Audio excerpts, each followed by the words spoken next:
and welcome to Holiday Romance in ConTinual. I'm your host, Gail Z Martin and Morgan Bryce, and today we're going to be talking with a number of authors about the holiday romances they write, the holiday romances they love, and holiday romance in particular. So let's go through and have everybody give their introduction, starting with RJ.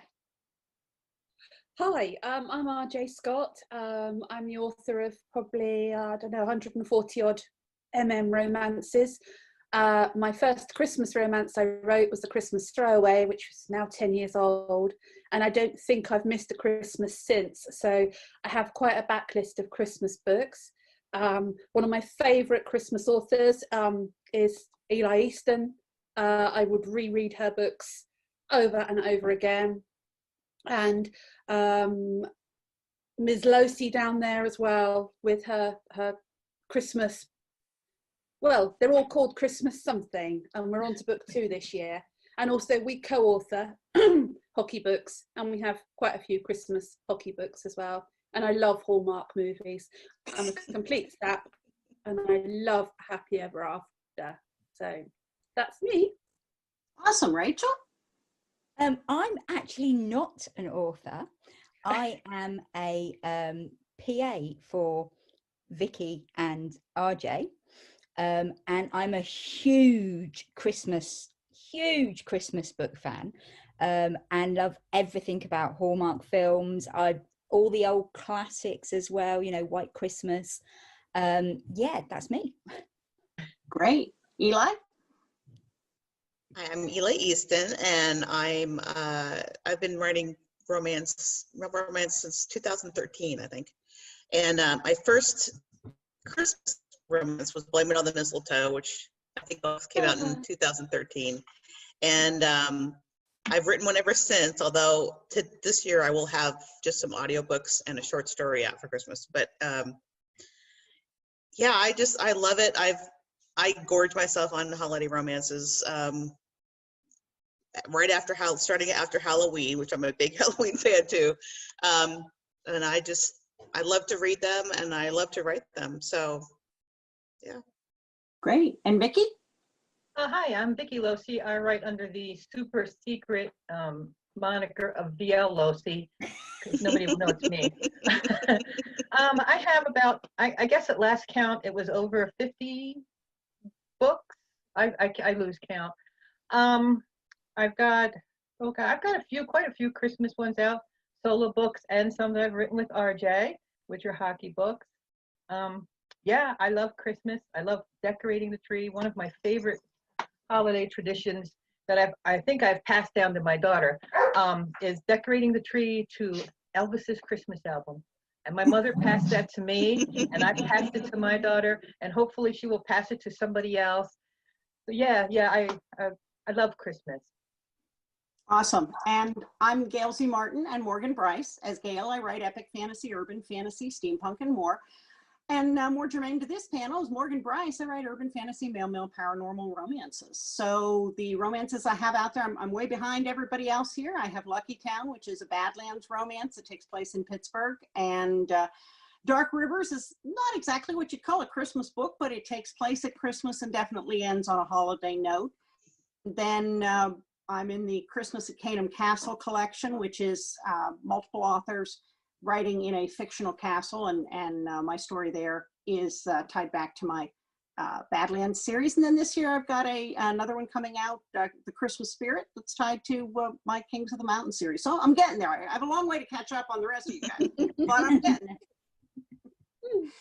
So let's take it as an author first, and then we'll come back as readers. But as an author, what is so attractive about writing a Christmas story? Why do we love doing this? I can go around the circle again, or folks can just jump in. I think it's kind of like, Christmas time is like romance on steroids. It's kind of like what you always want in a romance, which is this sort of warm, emotional feeling. But then, like, you double that at Christmas time. I think you can get away with, Christmas romance. People want something really sappy. They want something really heartwarming and, you know, more emotional. And so I think for me, it's just an opportunity to write something even more sappy than I would normally write. I think I tend to agree with that. And I mean, add in snow and trapped in a cabin and lost kittens and Christmas miracles, not of the religious kind, but just, you know, coming back for Christmas. You've got the businessman who has to come back and shut down the company factory, and he meets the guy who's stayed at home, and so it's just all these kind of lovely tropes. And when you pick up a Christmas book, you're guaranteed like that happy ever after, or at least happy for now, but I prefer my happy ever after. So I just love writing them. Mm-hmm. Vicky? Yeah, I don't know if I can really add much to what the two ladies before me have said. There is just something uniquely magical, even if you're not writing paranormal or anything, about a Christmas story. And I think a lot of it is because, you know, a lot of people are coming back home, and that adds a quality to a story that you might not find any other time of the year. And snow. Yeah, snow adds. Even though we don't get a lot of snow. We don't get a lot of snow in England. I mean, we only have to get, I don't know, that much snow and the whole country shuts down, because we're not set up for Christmas, set up for snow at all. So when you watch holiday movies like The Holiday, you know, where they do the house swap and she ends up in the Christmas cottage and it's all snowing. No, we don't have that really.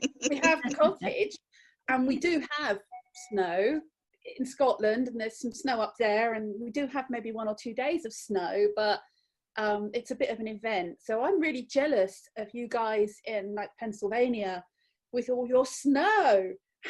It's just not fair. I want some. We wish we could send you some.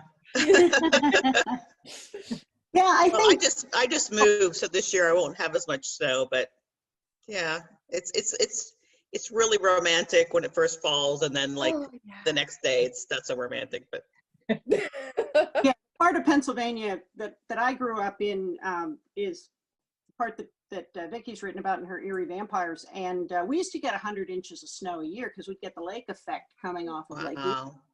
I don't think with climate change they get that much snow anymore, and we've been in North Carolina now for a while, and so an inch of snow shuts everything down for 4 days, and we've, you know, that's a nice thing because nobody's making you go out in it like they do in Pennsylvania.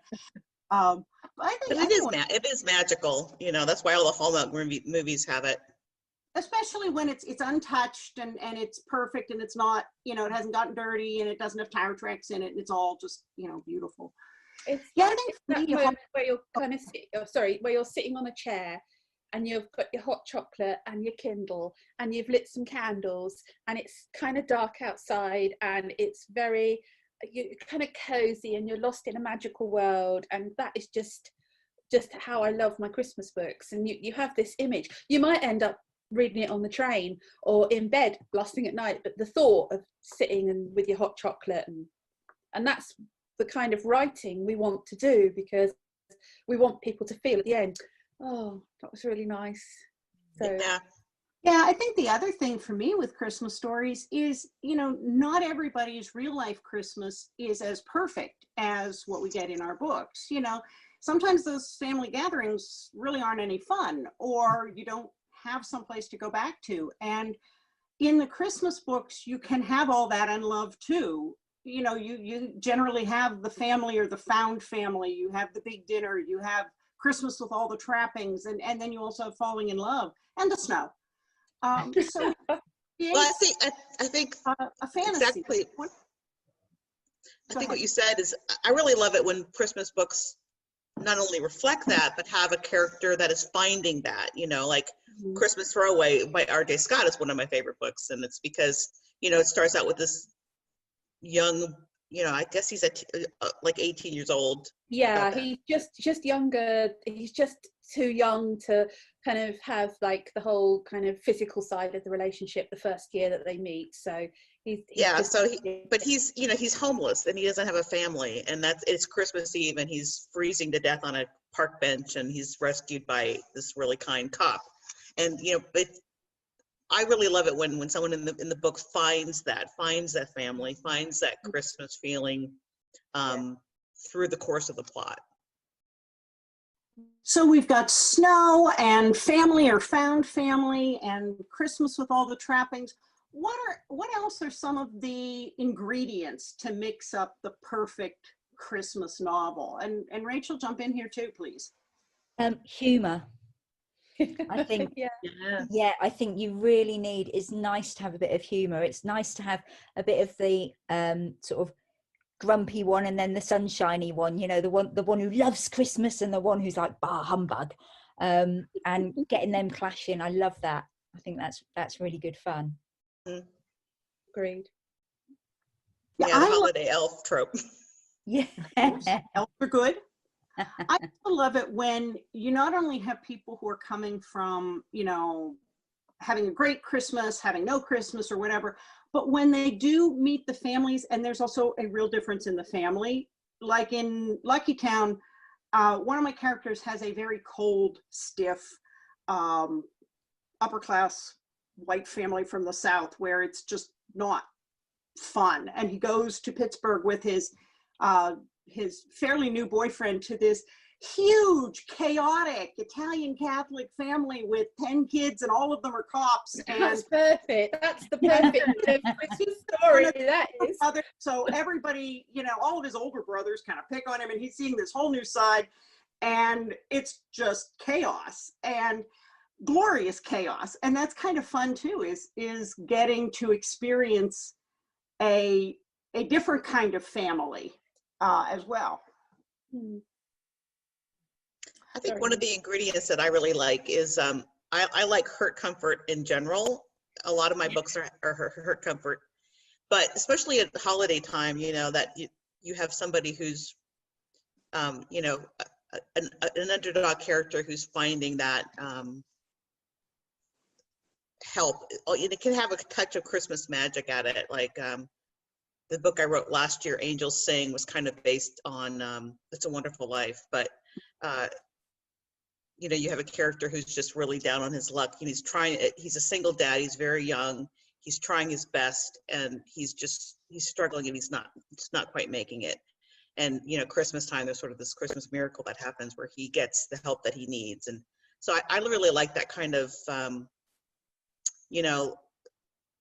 things turning around at Christmas time, hurt comfort, sort of little bit of a Christmas miracle going on. Which is kind of what we all hope for, right? We all kind of have a Christmas miracle of our own that we'd like to see happen, I think. So it's good to see that happen. Snow would be fab. No. You're not getting snow, RJ. Give it up. You did it 2010. I also, some of my favourite Christmas books, and I go back and read them quite a lot, they're MF and they're Nora Roberts. Yes. We met her. We met her in Ireland. But yeah, and it's the Shirley Goodness and I can't remember the other one. And it's about 3 angels who come down to earth and they're all given people that they've got to help out. And it's disastrous. Everything goes wrong and they push the wrong people together and they're very funny, but they're very, very sweet. And it's these silly, funny angels that just get sent out to do these dreadful jobs. But yeah, I keep thinking I'd love somebody to write an MM version of it. Oh, wow. Maybe next year. Tropes that go well with the holidays. I mentioned Hurt Comfort, which is one of my total favorites, but there's so many great tropes. How do they adapt to the holiday setting? I like opposites attract. I like that a lot. The one I have coming out this Christmas is enemies to lovers, opposites attract, and I like that dynamic. Like in the Christmas Pundit, that's the ones that I have coming out this year. Fella comes back to a small town and he and the mayor of this tiny town in north central Pennsylvania. I don't know where I got that setting from. They did not get along as children, and he bullied this fella terribly. But with the miracle of Christmas and everything, they slowly find their way to working past their differences, which I think that's also part of Christmas, is forgiving and opening up your arms to others who you might not have at any other time of the year. That brotherhood and that love of your fellow man. So yeah, I like that trope a lot for a Christmas story. Yeah. How about you, RJ? Besides snow. No, I've got a list. Well, besides snow, obviously, I've got Trapped in the Snow, Stranded Together, Forced Proximity. I mean, Right. that's a classic. Royalty, Secretly a Prince. We've got Back Home / Road Trip. So, you know, they're going back home, but, you know, they need a lift across country. I know somebody who's written that, and they need a lift cross country, and then they fall in love. What else have I got? Oh, Fake Relationship. That's excellent. I Need a Boyfriend for Christmas. Yeah. Perfect. That is. The Grinch Learns to Love Christmas. That's another one of my favourites. Christmas Magic and Fairy Tale. The Workaholic, who's all work and no play, and hasn't got time for Christmas. He hasn't got time for this nonsense. And then he breaks down and gets stranded in a cabin. I don't know, something like that. Best friend of family member. So like the brother's best friend or best friend's brother. Classic either way. Small Town Romance. Small Town Romance is on my list because there's nothing better than the Hallmark movies when you have the big city guy. No, the big city, okay, we're talking Hallmark, and as yet there hasn't been the Hallmark so far, but if you've got the girl who's got the fiance in the city and she comes back to the small town and then she falls for the guy who lives in the small town, and that kind of idea. Second Chances and Old Flames, that's on my list.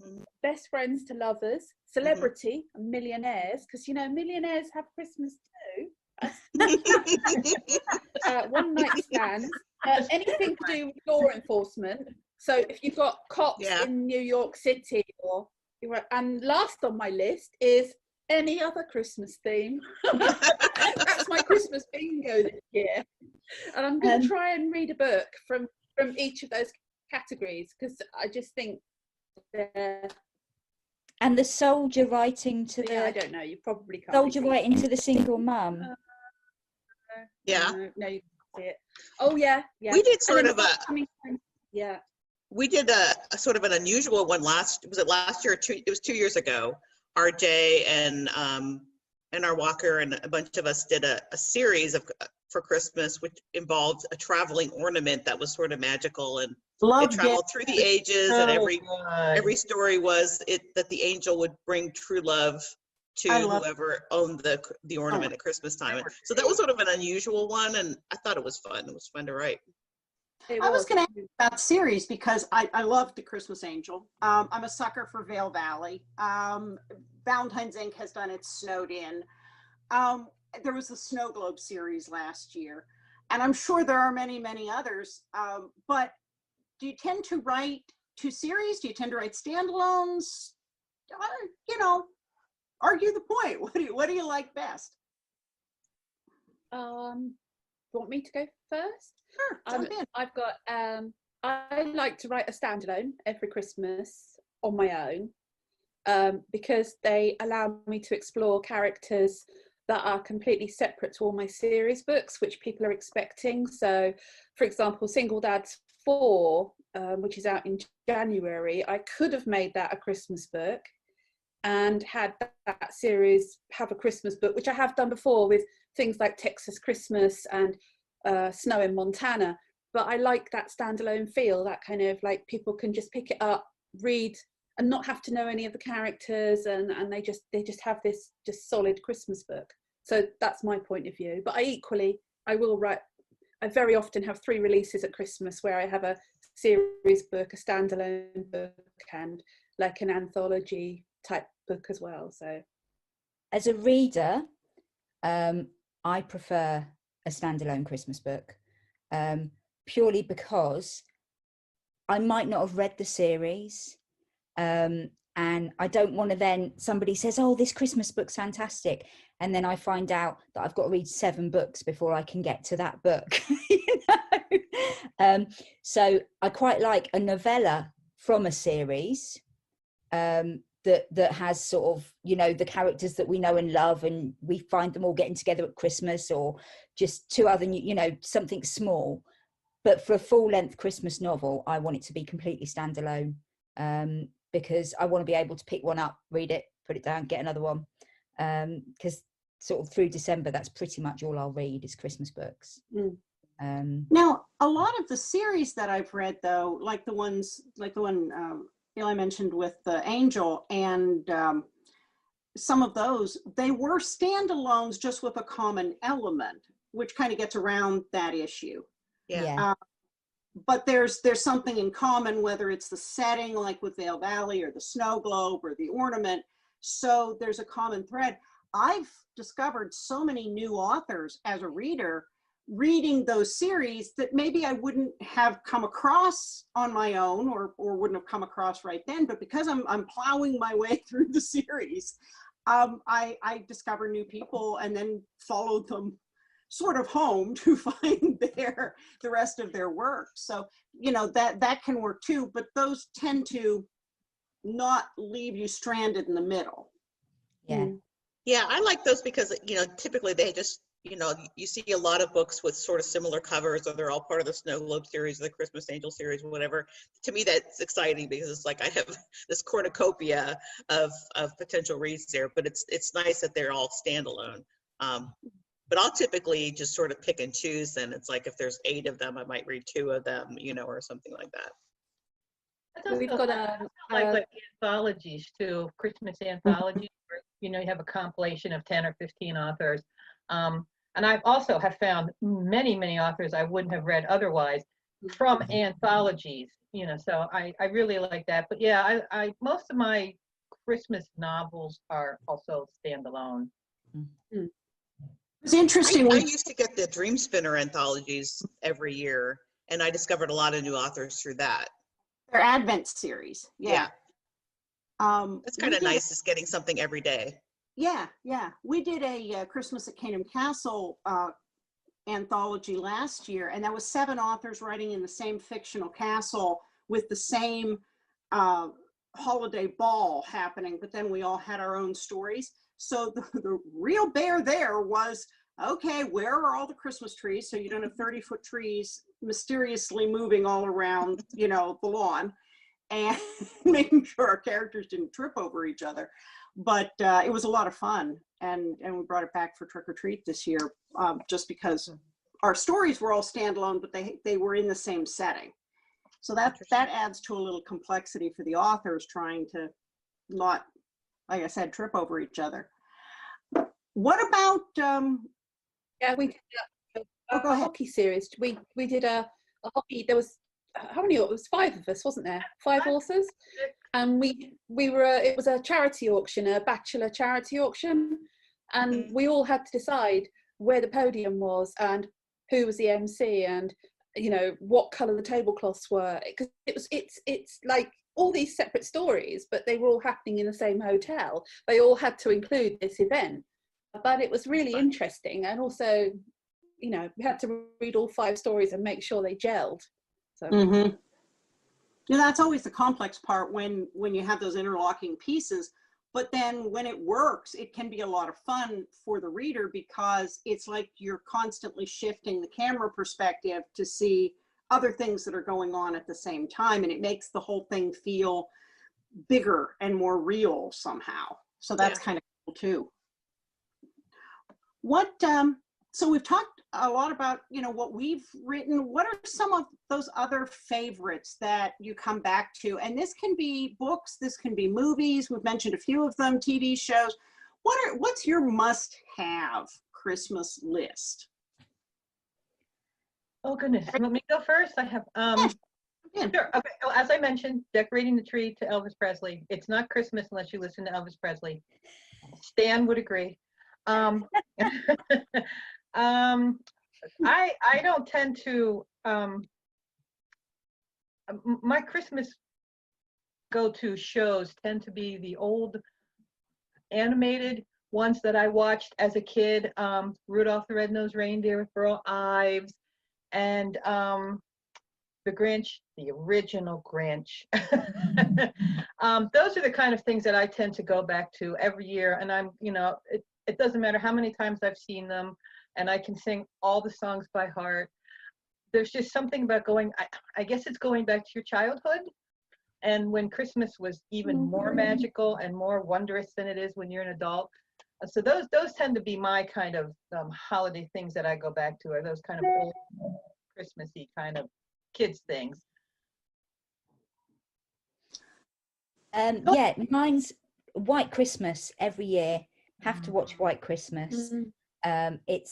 We sit there, and bless him, my poor husband has had to sit and watch it for the last 20 odd years as well, every single year. I think he probably knows it word for word now as well. And then if I can manage it, I'll try and get It's a Wonderful Life in, but he doesn't really do black and white films, so we kind of struggle with that one. Always watch Scrooged, and we always, with the boys, even though they're 16 and 18 now, we will watch Home Alone and Elf, because we will just sit there and laugh and laugh and laugh all the way through. So we do love that. And then I have on in the background Christmas 24, which is the channel that we have over here. We don't get the Hallmark channel over here. But yeah, I have Christmas 24 on, just with the Christmas films on constantly all day. And I just leave that on. Christmas Day, we tend to watch a Christmas film as well, to be fair. Again, just on in the background while we're doing other things. Yeah, and they're pretty much all romances. Yeah, we have Christmas obviously is going to be a bit different this year, but we have lots of Christmas music. I start playing Christmas music in July when I start writing my Christmas book, so it's a little bit in advance. But I have a favourite song. Do They Know It's Christmas? Do They Know It's Christmas by Greg Lake, which is my absolute favourite Christmas song, and I do love Christmas music, and I will play that for more or less on repeat for the whole of December, much to my husband's distress. There's a lot of food. I mean, you can't tell, can you, by looking at me, but there's a lot of food with special things, bits and pieces from places like Marks and Spencer, which won't mean anything to the Americans here, but Rachel understands. Yeah. So yeah, food mostly. And family. How about you? Well, some of my favorite Christmas books are RJ's Christmas Throwaway is one. Turkey in the Snow by Amy Lane is another one of my all-time favorites. I don't know why, but it's just really cute. Snow Ho by Ethan Day.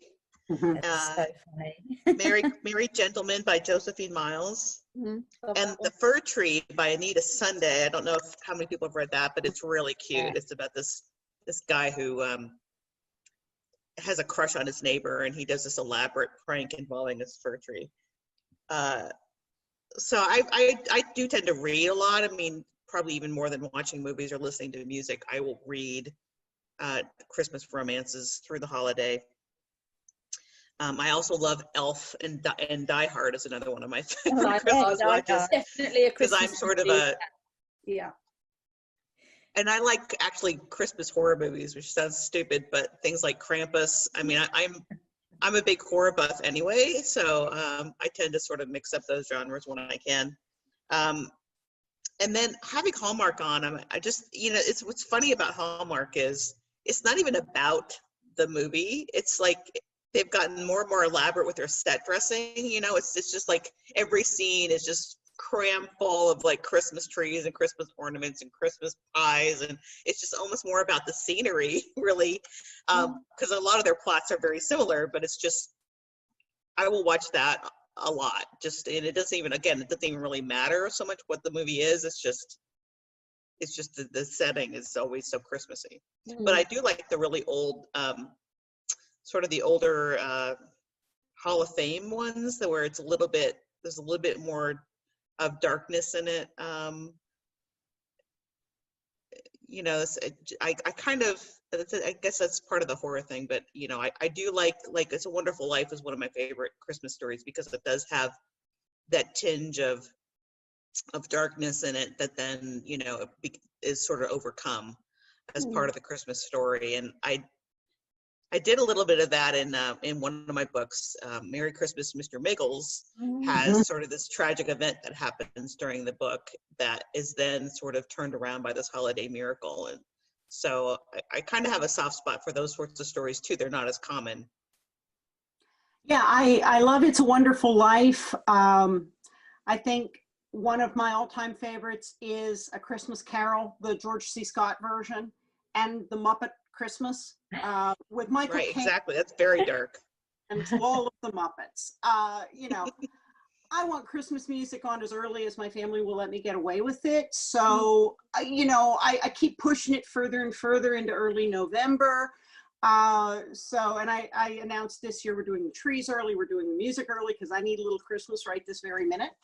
But I also love the Rudolphs and the Frosties and all of those cartoons and stop motion animations that I watched as a kid. I got to haul those out. And I think my guilty pleasure, we had this tape and that we'd originally taped off Showtime, you know, back in the 80s. And then we finally were able to, they brought the shows out on their own DVDs finally after the years, but Santa's Magic Toy Bag. Okay, guilty pleasure right here. Probably nobody's seen it. It's a Muppet show, but it's about this wannabe elf who is a total screw up, and but he's very creative and he comes up with these great ideas, and he finally, you know, finds the place where he belongs, and it's just, gotta watch. Oh, that's made it to the UK. It's the Christmas special you mentioned, and everybody goes, huh? But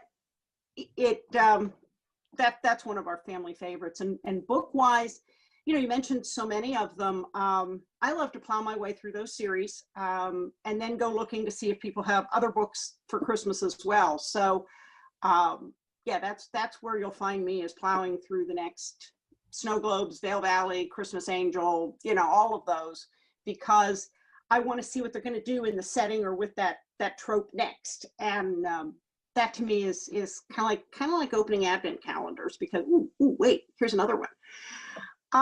But RJ, you brought up food. You know, you can't really have a holiday romance without food. Not that I'm obsessed in any way about food. None of us are, absolutely not. But coming back to food, how do you write food into your holiday books? What role does it play? Oh my God, well, this Christmas, I've actually written a 70,000 word novel called Cupcakes and Christmas. And it's basically it's based around the concept of the Great British Bake Off. So you've got cakes, mostly, cupcakes, puddings, desserts,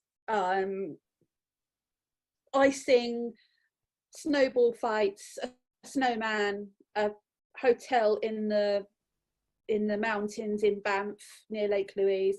So basically every single chapter has food in it of some sort. Mostly. Oh man, I need to arc for that. Yeah. and I mean, I think food is always, you know, the cute meat, the cute, where you have, like, you know, do you want to come up to my room and have a cake, or I'll cook you spaghetti. I can't cook much but I can cook spaghetti. That's what they often say. So it's a way of getting somebody up to your room as well, so up to your place. So yeah, I think it plays a big part. Anybody else want to weigh in on food here? Christmas dinner. Memorable foods you remember from books, or things that made you want to go out and try a recipe, or recipes you've included? Well, Christmas dinner in, obviously, Christmas books. I always like reading about what other people have for their Christmas dinners? Because Yeah. I always think ours is quite boring and quite, you know, turkey, potatoes, bit of beef, pigs in blankets, Yorkshire pudding, bit of gravy. Yeah. And that's it, job done really, isn't it? Bit of veg. And you're all right. But it's nice seeing what other people have. So yeah, I do like reading about that. You guys have anything you want to throw in there on food and family and festivities? I tend to like, I find myself doing this a lot when I write is, I tend to go back to what, of course, what I had as a child. And I had a lot of relatives who lived right outside of Pittsburgh. And it was a very strong Polish community. So a lot of my stories will have, like Rachel said, pigs in a blanket. We have halupkis and halupki and nut rolls. Like I can remember my great aunts working tirelessly for weeks before Christmas to make nut roll for the church to sell. So those are the kind of things that I tend to, and I bring in, and then afterwards I'm like, oh, yep, there's great Aunt JoJo's nut roll again. That seems to show up a lot. How about you?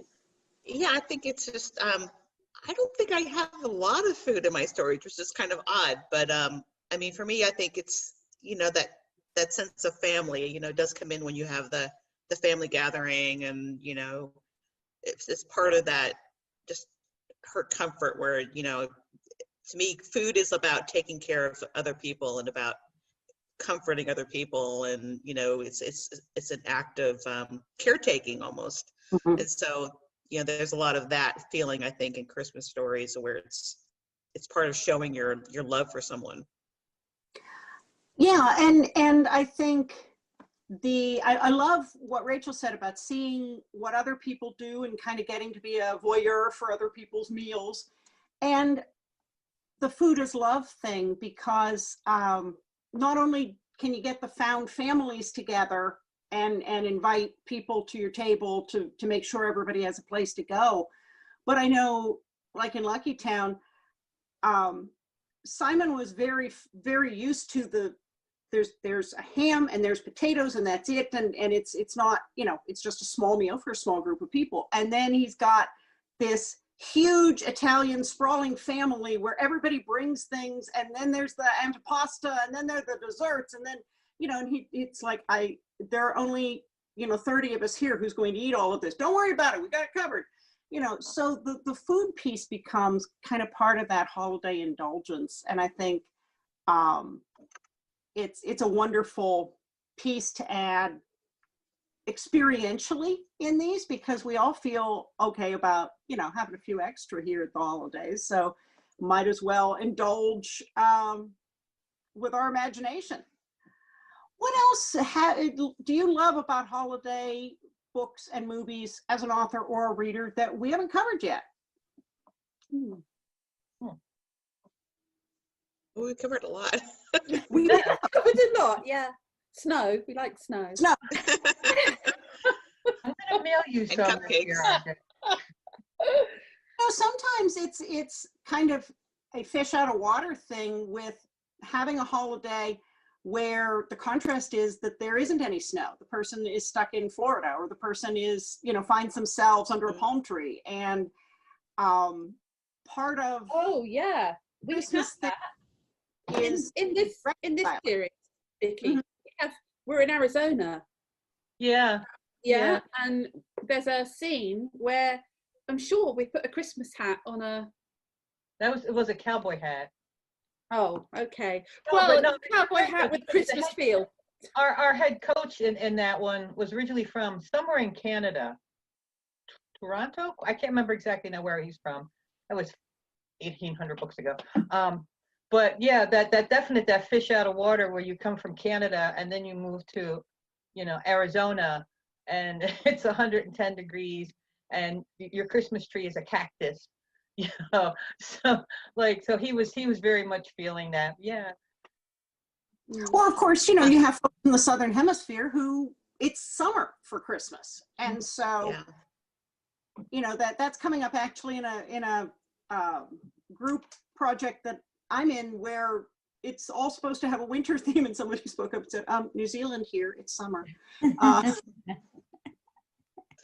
So maybe one of the things we haven't really touched on yet is the idea of, you know, Christmas time is it's a break, it's a holiday, and it's also the end of the year. It's about going into the start of a new year. And so it's really a time where I think people can reassess, you know, step out of their life and sort of get an eagle eye view and reassess where they're at and what they want. And that's why I think, you know, like if you know, for example, say you're going home for Christmas, back to the small town where you grew up, or, you know, you're just taking time off work, or you're going on holiday, but it's that time to reassess. And I think it allows an opening for new things to begin, and for you to just take stock of your life. And I think that can really come into holiday romances, whether it's, you know, the guy the workaholic who's going back home for the holidays, or, you know, the road trip or whatever. But, you know, it's about new beginnings, I think, which is really, you know, plays in well with romance. Definitely. Well, folks, this has been a lot of fun. We're actually coming up to the end of our time here, but I want to make sure we go around and have everybody talk about where people can find you online, and even more importantly, if you have a new Christmas book coming out or a new Christmas themed project, let us know. RJ, start with you. Okay, well, you can find me at rjscott.co.uk. And all my information is on there. This Christmas, I'm part of a big charity anthology. More news on that later. Cupcakes and Christmas is my Christmas book, which is set around the Great British Bake Off. I have Gideon, which is a boyfriend for hire book. So that's the fake boyfriend trope, going home for Christmas. So it's got quite a few tropes. It's got dogs in it as well. And then I've got a book that I'm not sure when this interview goes live. When does this interview go live? It'll be mid-fall, plenty of time for people to pre-order. Okay, no, it's not. But we've got a new book in the Railers series that we have for Christmas with Vicky, and I think that's it. Rachel, is that it? I think that's it. This year. This year, yeah. At the moment. Yeah. Eli, how about you? Well, let's see. I have a story in the Christmas anthology that RJ mentioned. I think it's called Gifts for the Season. Is that right? Gifts for the Season, yeah. So I have a short story in there called 12 Days of UPS, which is actually set during COVID, and involves delivery men. So, and then I'm currently working on getting 3 audiobooks done for Christmas. Some of my back Christmas stories that I haven't had in audio, I decided I was going to really try to focus on that this year. So I've got Tristan Wright is reading Angels Sing. He's wonderful, a wonderful narrator. And I just cast a British guy to read Christmas Angel, which is from the series. It's set in late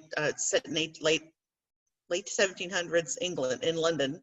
And so I finally found the right narrator for that. So I'm excited about getting that one out. And then Desperately Seeking Santa, which never had an audiobook. So I'm focusing on getting those 3 out for December. And then just a Christmas anthology, yeah. How about you, Vicky? Oh, excuse me. Well, I'm also part of the Christmas anthology with RJ and Eli. Keep an eye on me, Rachel. Make sure I don't forget anything. Yes, RJ and I do have something coming out for the Railers with a Christmassy theme. And my second book in my Laurel Highlands holiday series, The Christmas Pundit, will be coming out around December 9th. So that should be enough to get me through this Christmas season. I think, as it stands. And I'm going to have a Kings of the Mountain story, The Christmas Spirit, in a multi-author big winter giveaway that comes out actually just past Christmas, the beginning of January. So I'm excited about that. Thank you all so much for being with us today. And thank you for watching and listening. There'll be a lot more holiday goodness and holiday romance here on ConTinual. So we'll see you online.